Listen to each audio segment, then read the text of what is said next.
వ్యవసాయ విప్లవం మానవ చరిత్రలోనే ఒక గొప్ప ముందడుగు అని మనం చిన్నప్పట్నుంచి పుస్తకాల్లో చదువుకున్నాం కదా. కాని ఒకవేళ అదే చరిత్రలో జరిగిన అతిపెద్ద మోసమైతే? అవును, ఈరోజు మనం ఎంతో గొప్పది అనుకుని ఈ పురోగతి కథ వెనుకున్న అసలు నిజాన్ని, దాని చీకటి కోణాన్ని బయటపెట్టబోతున్నాం. సరే, ముందుగా మనందరికీ బాగా తెలిసిన కథతోనే మొదలుపెడదాం. మనిషి తన తెలివితేటలతో వేట, సేకరణ లాంటి కష్టమైన జీవితాన్ని వదిలేసి ఒకచోట స్థిరపడి వ్యవసాయం మొదలుపెట్టాడు. వినడానికి ఈ కథ ఎంతో బాగుంటుంది, పురోగతికి ప్రతీకలా అనిపిస్తుంది. అంటే దాదాపు 25 లక్షల సంవత్సరాలు మన పూర్వీకులు స్వేచ్ఛగా అడవుల్లో తిరుగుతూ దొరికింది తింటూ జీవించారు. కాని సరిగ్గా 10,000 సంవత్సరాల క్రితం హఠాత్తుగా అంతా మారిపోయింది.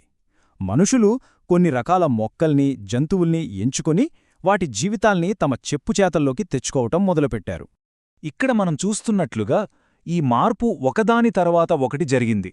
క్రీస్తుపూర్వం 9000లో గోధుమలు, మేకలతో మొదలై ఆ తర్వాత బఠానీలు, గుర్రాలు, చివరికి ద్రాక్ష వరకు అంతా ఒక ప్రణాళికా ప్రకారం అభివృద్ధివైపు సాగిపోతున్నట్టే కనిపిస్తుంది.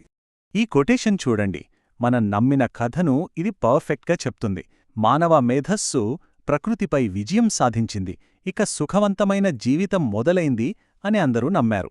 కాని అసలు కథ ఇక్కడే మొదలవుతుంది. ఈ కథ నిజం కాకపోతే? ఇప్పుడా భ్రమను పటాపంచలు చేద్దాం. ఇప్పుడు మనం అసలు విషయంలోకే వస్తున్నాం. మనం ఇన్నాళ్లు గొప్ప పురోగతి అనుకున్నది నిజానికి పురోగతే కాదు, అదొక అబద్ధం. కేవలం అబద్ధమే కాదు, చరిత్రకారుల మాటల్లో చెప్పాలంటే అది చరిత్రలోనే అతిపెద్ద మోసం. అవును, మనం అద్భుతమైన విజయం అనుకున్న ఈ విప్లవం సగటు మనిషి జీవితాన్ని ఏమాత్రం సులభతరం చేయలేదు.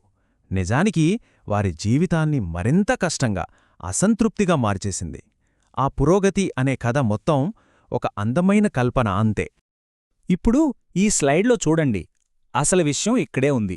ఒక వేటగాడి జీవితానికి, రైతు జీవితానికి మధ్య ఉన్న తేడా ఏంటో చూద్దాం. వేటగాళ్లు రకరకాల ఆహారం తినేవారు. వాళ్ల పనిలో ఒక ఉత్సాహం ఉండేది, వ్యాధులు తక్కువ, ఆకలితో చనిపోయే ప్రమాదం కూడా చాలా తక్కువ. మరి రైతు జీవితం పూర్తిగా దానికి వ్యతిరేకం. కేవలం ధాన్యం మీదే ఆధారపడాలి. తెల్లవారుజాము నుంచి చీకటి పడేదాకా నడుం వంచి పనిచేయాలి.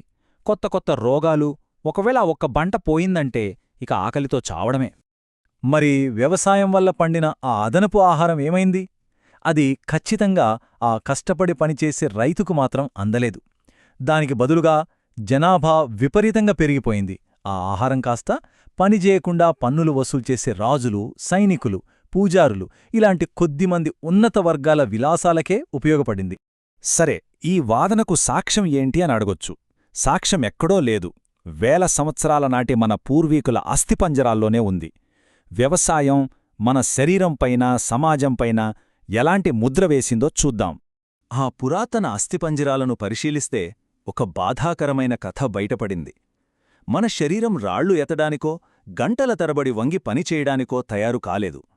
దాని ఫలితమే ఈ స్లిప్ట్ డిస్కులు, కీళ్లనొప్పులు, హెర్నియాలు.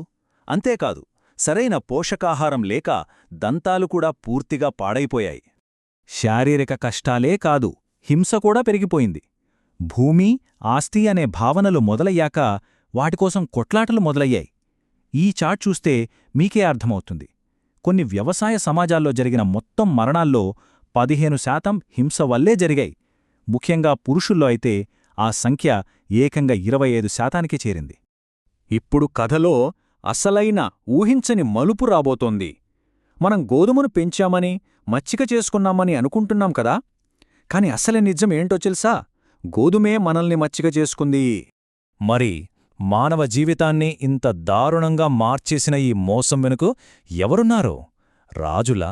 మతపెద్దలా? వ్యాపారులా? కాదు, అస్సలు కాదు. అసలు దోషులెవరంటే? అసలైన దోషులు కొన్ని మొక్కలు, ముఖ్యంగా గోధుమ, వరి, బంగాళదుంప లాంటివి. అవును, మీరు విన్నది నిజమే. ఈ మొక్కలే హోమోసేపియన్స్ను తమ బానిసలుగా మార్చుకున్నాయి. ఒక్క నిమిషం, మనం గోధుమ కోణంలో ఆలోచిద్దాం. 10,000 సంవత్సరాల క్రితం అదొక మామూలు అడవిగడ్డి. కొన్ని వేల సంవత్సరాల్లోనే ప్రపంచమంతా ఎలా వ్యాపించగలిగింది?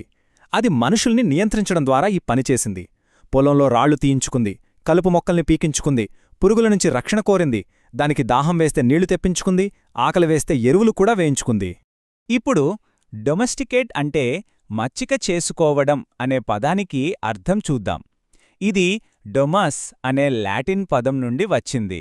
దానికి అర్థం ఇల్లు. ఇప్పుడు ఆలోచించండి, ఎవరు ఇంట్లో ఉంటున్నారు? గోధుమ కాదు కదా, హోమోసేపియన్స్ అంటే మనుషులు. దీన్ని బట్టి మనకేమర్థమవుతుంది? మనం గోధుమను మచ్చిక చేసుకోలేదు. గోధుమే మనల్ని ఒక ఇంటికి కట్టిపడేసి దానికి చాకిరీ చేసేలా చేసుకుంది. మనుషులకు ఇంత నష్టం జరుగుతున్నా మనం ఈ ఉచ్చులో ఎందుకు చిక్కుకుపోయాం? దీని వెనక ఉన్న ఎవల్యూషనరీ లాజిక్ ఏంటో ఇప్పుడు తెలుసుకుందాం. ఇక్కడ మనం ఒక చాలా ముఖ్యమైన విషయం గుర్తుంచుకోవాలి. పరిణామ క్రమానికి మన సంతోషం, మన బాధలతో సంబంధం లేదు. దానికి కావలసింది ఒకటే, డిఎన్ఏ కాపీలు. ఏ జాతి అయితే తన డిఎన్ఏ కాపీలను ఎక్కువగా వ్యాపింపజేస్తుందో పరిణామం దృష్టిలో అదే విజయం సాధించినట్టు అంతే. సో వ్యవసాయ విప్లవంలో జరిగిన ఒప్పందం చాలా సింపుల్. ఒక్కో మనిషి జీవితం కష్టంగా, అనారోగ్యంగా మారాలి. కాని ఒక జాతిగా మనుషుల సంఖ్య మాత్రం విపరీతంగా పెరగాలి. ఇదొక ట్రాప్ అన్నమాట. దీన్నుంచి బయటపడటం దాదాపు అసాధ్యం. ఆ ఉచ్చు ప్రభావం ఇప్పటికీ మనమీద ఉంది. ఇక్కడ చూడండి, ఈ రోజు మనం తినే మొత్తం ఆహారంలో 90% క్యాలరీలు మన పూర్వీకులు వేల సంవత్సరాల క్రితం సాగుచేసిన గోధుమ, వరి, మొక్కజొన్న లాంటి కొన్ని పంటల నుండే వస్తున్నాయి. చివరగా వ్యవసాయ విప్లవం పరిణామం దృష్టిలో ఒక పెద్ద విజయం. కానీ ఒక్కో మనిషి దృష్టిలో అదొక పెద్ద విషాదం. ఇది మనల్ని ఒక ముఖ్యమైన ప్రశ్న దగ్గర నిలబెడుతుంది. అసలు పురోగతి అంటే ఏంటి? కేవలం ఒక జాతిగా సంఖ్యను పెంచుకోవడమా? లేక ఒక్కో వ్యక్తిగా సంతోషంగా జీవించడమా? ఈ ప్రశ్నకు సమాధానం వెతకడం అంత సులభం కాదు.